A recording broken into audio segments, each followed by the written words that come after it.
many other... This is right, Arab.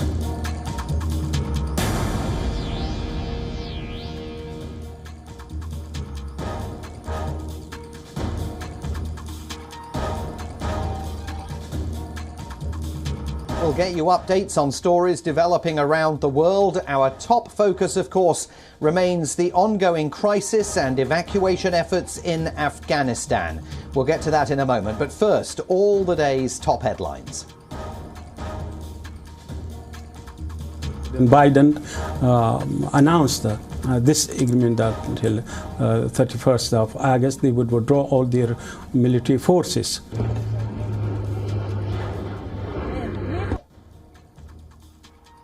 The Taliban warns that the August 31st deadline for the withdrawal of international troops from Afghanistan is now a red line for them, and that no extension will be allowed. This as Western powers are discussing the possibility of extending the withdrawal amid ongoing evacuations.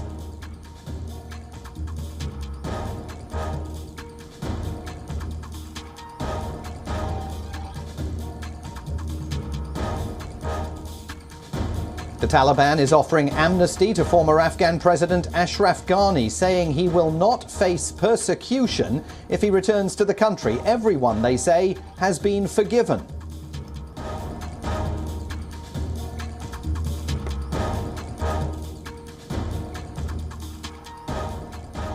In a major development, sources indicate that the Taliban will not make any announcement on the formation of a government until all US troops have left the country.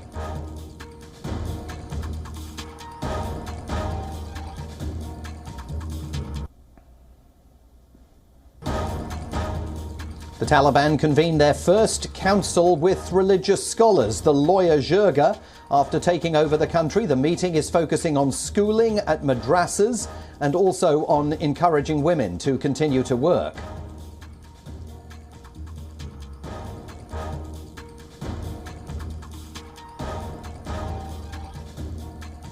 Here in the United States, 22 people are killed and several are still missing after record-breaking rain lashes the state of Tennessee. The National Weather Service says up to 17 inches of rain fell in just 24 hours.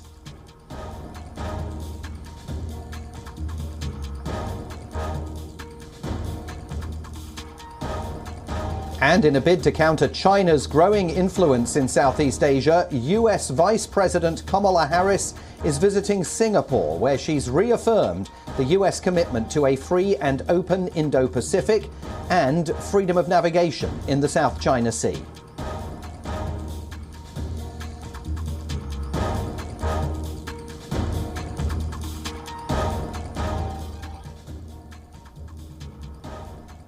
Time is running out. The deadline is closing in. The US and its allies have just 8 days to wrap up their evacuation efforts and completely withdraw from Afghanistan by the last day of this month.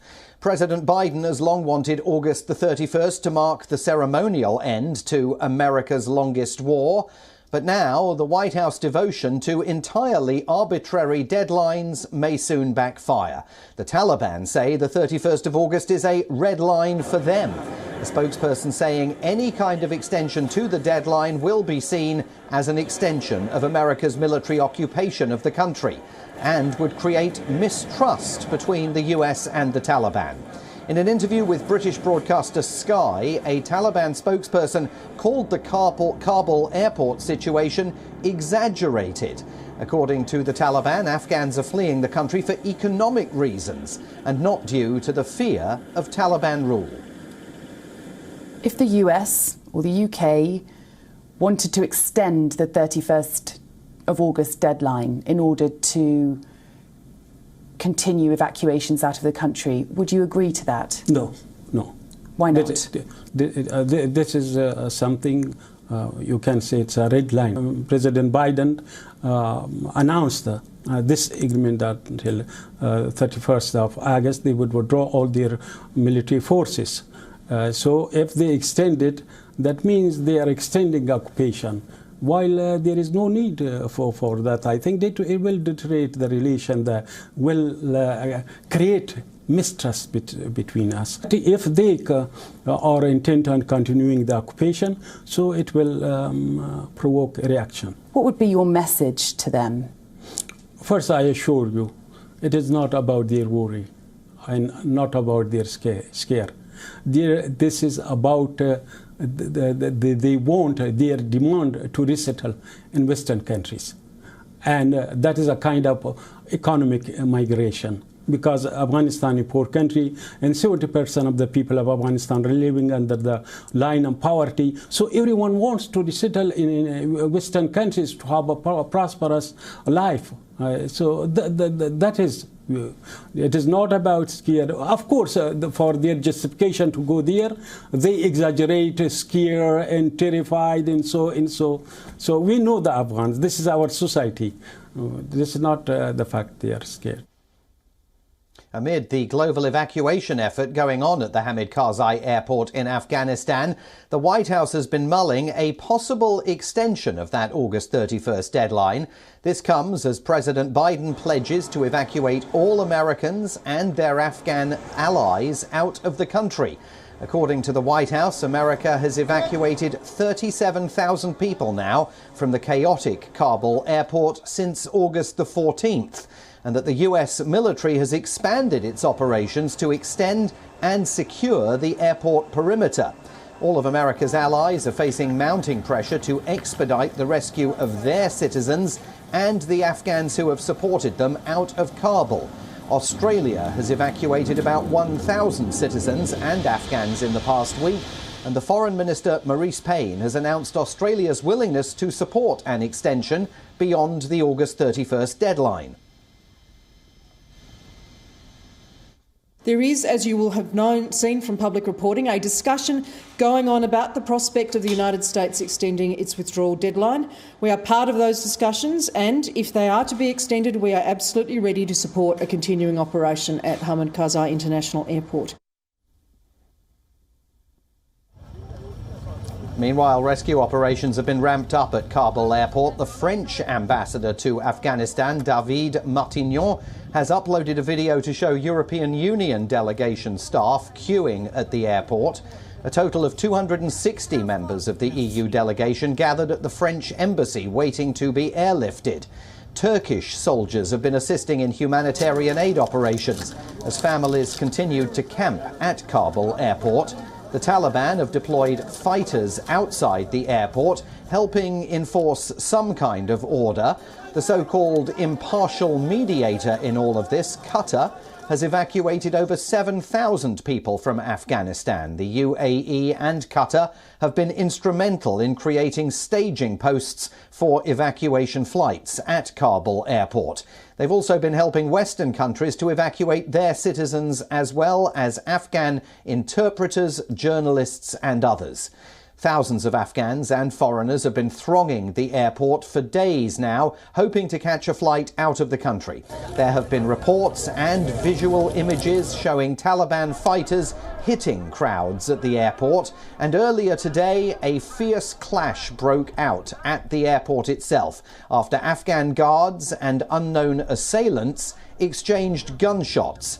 German and US troops also joined the firefight following the initial exchange. According to reports, one Afghan guard was killed and 3 others were wounded. The 3 Afghan guards are being treated at a field hospital. NATO officials say the situation is currently under control, but all the airport gates were closed for a time as a precautionary measure. This comes as US and international forces race to evacuate citizens ahead of the August 31st deadline. Kabul airport has been in chaos since the Taliban seized the Afghan capital on August the 15th. At least 20 people have been killed near the airport since the capital was overrun.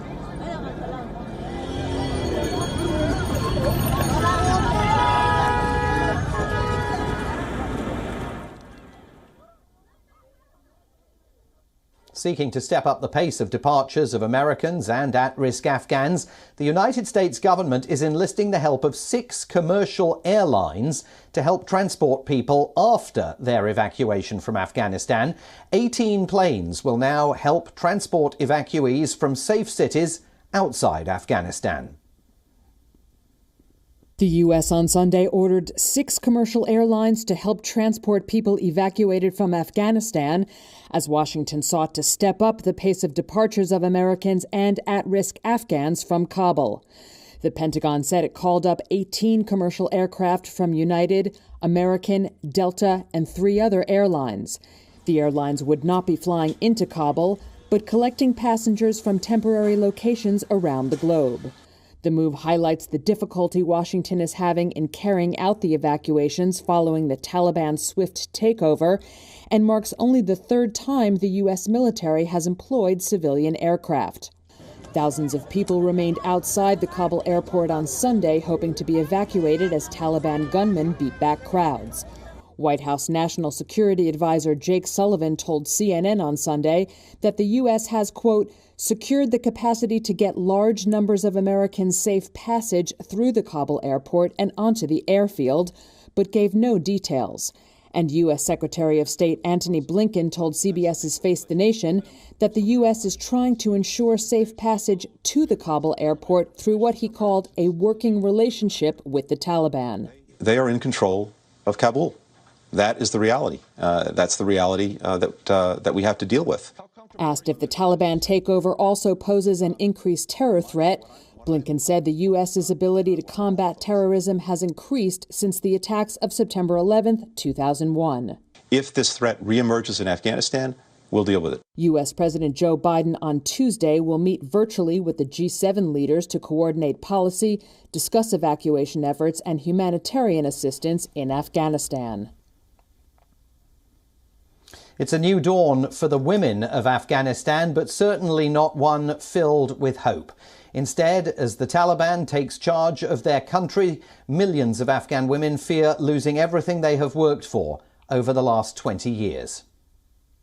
The Taliban are a nightmare for women in Afghanistan. The barbaric rule that the country witnessed in the 1990s is looming again. This is Tarannom Sayedi. She is 34 years old. She returned to Afghanistan from Iran in 2011. Sayedi has spent 10 years working for women's rights in Afghanistan. She tears up while trying to describe the fear and frustration she felt when she first saw Taliban insurgents in Kabul. On my way with my face covered, I came across these people inside government vehicles with long hair and scary clothing. I felt so scared that I couldn't even breathe. I had a very bad feeling and still have that feeling. I think I have to live with this nightmare all my life. During the Taliban rule, women were confined to their homes. They were not permitted to wear what they wanted to wear, marry who they wanted to marry, or even be with whoever they wanted to be. Television and music were banned and public executions were the norm. Now that the Taliban have returned to power, they are trying to put forth a moderate image of themselves. They say that women will be allowed to work as per the Sharia law. But can the women of Afghanistan trust the new Taliban? It is hard to trust them, and this lack of trust and lack of comfort will force us to live with fear. It is like someone who's been sentenced to death and can be hanged at any time. It is a very bad feeling. The truth is, the Taliban cannot coexist with the idea of free women. Even though they claim that they are new and improved, images speak for themselves. Since the Taliban took control, journalists, civil activists, government workers have gone into hiding. They are trying to flee, but there is no easy way to get their names on evacuation lists. Women lost everything they had. The slogans given now that women will have their rights and they will be able to work, they're all just slogans. I'm sure that life would get tougher and not easier, and living in Afghanistan will be very difficult for women. For now, the future of women under the Taliban looks bleak. Bureau Report, WION World is One. In other news today, record rainfall has triggered floods in the southern US state of Tennessee. Several people have been killed in what has been described as the state's deadliest disaster in decades. Emergency crews are struggling to reach flood-hit areas as roads have been extensively damaged. Hundreds of people have been left homeless. Several areas remain cut off. Strong winds toppled trees, which fell on buildings and vehicles. Homes were reduced to rubble. The region received 17 inches of rain in less than a day. The rainfall broke the state's 24-hour record of 13.6 inches, notched up back in 1982. Rural areas have been the worst hit, raising concerns over infrastructure and access to remote regions.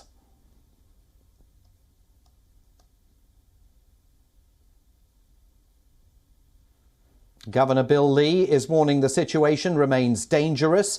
He added that the top priority of officials is recovery efforts. The destruction and loss from the floods were clearly visible. Some streets have turned into rivers. Damaged cars dot the remaining roads.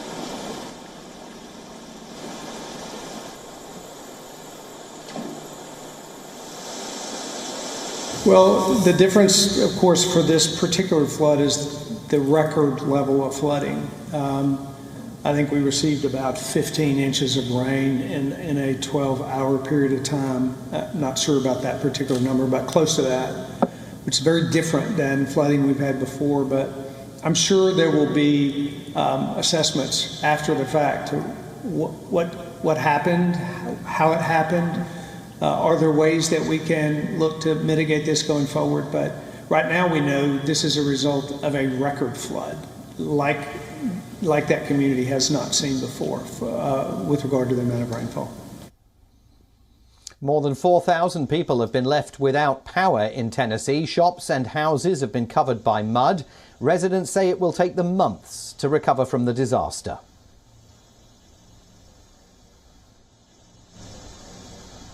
I mean, it's a total loss. We had about 6 feet of water inside the restaurant. All the equipment, everything has been destroyed, flipped over, washed out. We've got stuff from other businesses that are actually washed into our place with the windows smashed out. But it's totally destroyed. There's nothing salvageable. US Vice President Kamala Harris met with Singapore's Prime Minister as she kicked off a visit to Southeast Asia focused on strengthening ties with key allies in the region. The visit is going to be a challenging one for the Vice President, coming at a time when the United States' status as a global superpower is being widely questioned after the US troop withdrawal and the resulting chaos in Afghanistan. The Vice President is the second member of US President Joe Biden's cabinet to visit the Southeast Asian country. She's holding a series of meetings to discuss supply chain issues with representatives from the private sector and the government. The US Vice President also visited the Changi Naval Base, where she addressed US sailors aboard the visiting USS Tulsa. She's also participating in a virtual meeting of Southeast Asian officials, which is focusing on the COVID-19 pandemic. Discuss the importance of working together to end this pandemic, but also to prevent future pandemics. Singapore's approach to managing the pandemic has been commendable.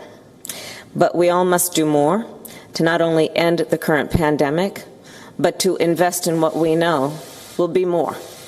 From day one, President Biden has been clear about the importance of vaccinating people in the United States against COVID-19 and our commitment to being an arsenal of vaccines for the world. That is why we have provided millions of vaccine doses to countries within Southeast Asia. Harris's trip aims to counter China's growing influence in Southeast Asia, a region Washington considers key to checking Chinese expansionism. A senior White House official told the news agency Reuters this month the vice president's focus would be on defending international rules in the South China Sea, strengthening US regional leadership and expanding security cooperation. Singapore is the anchor of the US naval presence in Southeast Asia and has a deep trade relationship with the United States. However, Singapore also seeks to maintain strong ties with China and a position of neutrality amid increasingly frosty US-China relations.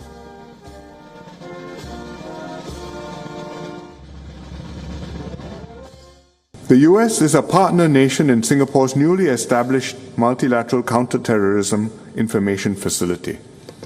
We discussed these issues with Vice President Harris, and on Afghanistan specifically, I mentioned to Vice President that we knew that the US was conducting an evacuation operation of refugees from Afghanistan, and Singapore would like to offer to the US the use of the RSAF's, Republic of Singapore Air Forces, Airbus 330 multi-role tanker and transporter aircraft in order to help with the airlift.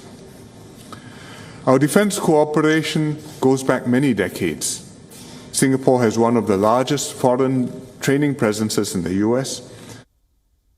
This is the Vice President's second overseas trip since assuming office. Kamala Harris will also become the first US Vice President to visit Vietnam when she arrives there on Tuesday. Her trip to Southeast Asia comes at a time when China is challenging America's political sway and its naval dominance in the Indo-Pacific region. The US Navy regularly conducts freedom of navigation exercises in the South China Sea and the Taiwan Strait. A White House official told AFP that Southeast Asia remains strategically important for Washington, and that hasn't changed with Afghanistan. The 10-country region is a growing battleground for influence between the United States and China. Washington has repeatedly criticized Beijing's expansive claims to almost the entire South China Sea. Southeast Asian nations, including Brunei, Malaysia, the Philippines, Vietnam and Taiwan, have all rejected China's expansionist claims to the resource-rich region. Kamala Harris's Vietnam leg, however, has sparked criticism. The Afghanistan crisis has prompted comparisons with the trauma of America's departure from Saigon in 1975, when US helicopters ferried final evacuees from the US Embassy roof as Viet Cong troops advanced. US officials insist the Vietnam trip was planned long before the debacle in Afghanistan. Analysts believe, despite what's taking place in Kabul, the US cannot afford to ignore Southeast Asia.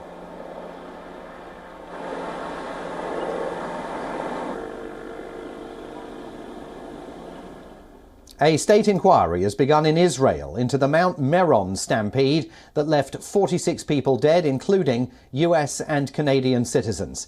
An Israeli official probe took evidence from its first witness in a bid to understand what led to Israel's worst ever civilian disaster. A state inquiry into a stampede at a Jewish pilgrimage site that killed 45 people in April began hearing witnesses on Sunday to find out what led to Israel's worst civilian disaster. Tens of thousands of ultra-Orthodox Jews thronged the Galilee hillside tomb of a second-century sage for the annual Lag Bomer festival that includes all-night prayer, mystical songs and dance. During the ceremony, part of the crowd surged into a narrow tunnel, and 45 men and boys were asphyxiated or trampled. US and Canadian citizens were among the dead. Israel's government watchdog years ago deemed the Mount Meron site hazardous. Although the number of worshippers was lower than usual, it still exceeded that permitted at the time by COVID-19 curbs. Some Israelis had questioned whether the former government under Benjamin Netanyahu and police were reluctant to further limit the crowd size because of pressure from influential ultra-Orthodox leaders. Launched shortly after a new government was sworn in, the State Commission of Inquiry has the power to summon witnesses and require them to produce any evidence it deems relevant. Its findings will be presented to the government, though they are not legally binding. Finally from us today, the Russian city of Ekaterinburg turns into an open-air art gallery every year at this time during the annual Street Art Festival of Stenografia. A celebration of art and culture, this unique festival strives to bring street art to a higher level by bringing in artists and volunteers from all over the world.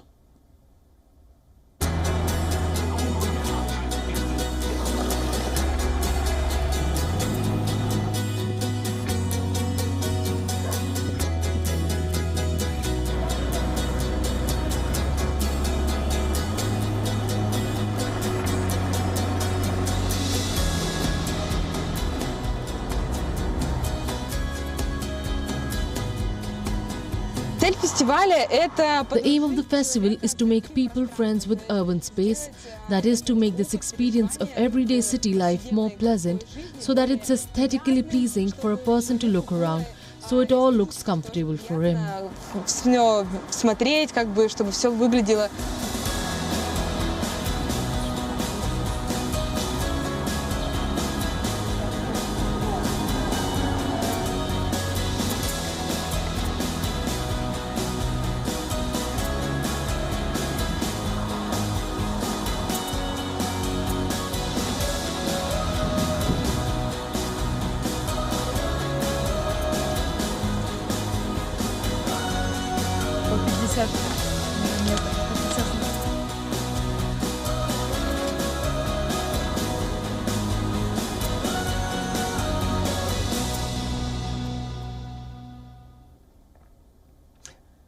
And just a bit of breaking news before we go. While we've been on the air, the US Food and Drug Administration has granted full approval to the Pfizer-BioNTech COVID-19 vaccine for use in the over 16s here in the United States. That's a big moment. It means that there is now a COVID-19 vaccine in the United States, no longer only authorized for emergency use. And the Biden administration will be hoping that that encourages some of the millions of Americans still unvaccinated to embrace the Pfizer-BioNTech jab. That is all we have for you on today's WION Live broadcast from Washington, D.C. I'm Simon Marks. I'll be back tomorrow for more global news and updates from Afghanistan and everywhere else. Stay with WION. World is one.